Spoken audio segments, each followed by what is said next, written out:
গত 15 বছর আওয়ামী লীগ ক্ষমতায় ছিল। কারণে অকারণে মানুষ আওয়ামী সরকারের উপরে ক্ষুব্ধ। নির্বাচন কমিশন যেহেতু আশ্বস্ত করেছে লেভেল প্লেইং ফিল্ড হবে এবং নির্দলীয় নিরপেক্ষ নির্বাচন হবে, দিনের বুট রাত হবে না, কারচুপির কোনো সুযোগ থাকবে না, আমরা নির্বাচন কমিশনের উপরে এই আস্থা রেখেই নির্বাচনে আসছি।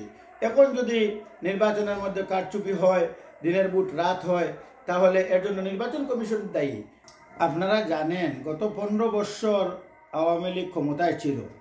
এই 15 বছরে বিশেষ করে হেফাজতে ইসলামের শাপলা চত্বরের যে ঘটনা আলেমুল আমাদের সাথে হয়েছে, অথবা এছাড়া হাটাদারি মাদ্রাসার আহমদ শফি রহমতুল্লাহ আলাইহির উপর যে অতর্কিত হামলা অথবা যে গণ্ডগোল হয়েছিল, এ ধরনের অনেক ঘটনার কারণে আজকে আলেমুলামাদের বিভিন্ন আলেমুলামারা বর্তমানেও জেলে বন্দী আছেন, অনেক মুক্তি পেয়েছেন। কারণে অকারণে মানুষ আওয়ামী সরকারের উপরে ক্ষুব্ধ, বিএনপিও ক্ষুব্ধ। সুতরাং আওয়ামী লীগকে তো জনগণ, সাধারণ মুসলমান অথবা যারা আলেমুলামা ধর্মীয় মূল্যবোধের বিশ্বাসী, ওরা তো ভোট দিবে না।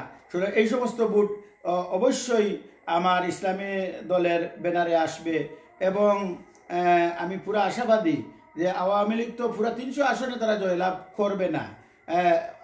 তারা অবশ্যই কিছু না কিছু আসন ছাড় দেওয়ার মন মানসিকতা থাকবে। এই হিসাবে আমি পুরো আশাবাদী। আওয়ামী সরকারের উপরে জনগণের বিভিন্ন ধরনের সন্দেহ রয়েছে এবং মানুষ নাখুশ। এই অবস্থায় মানুষ আমাদেরকে ভোট দিবে, সেটা আমাদের বিশ্বাস এবং আমরা জয়লাভ করবো ইনশাআল্লাহ।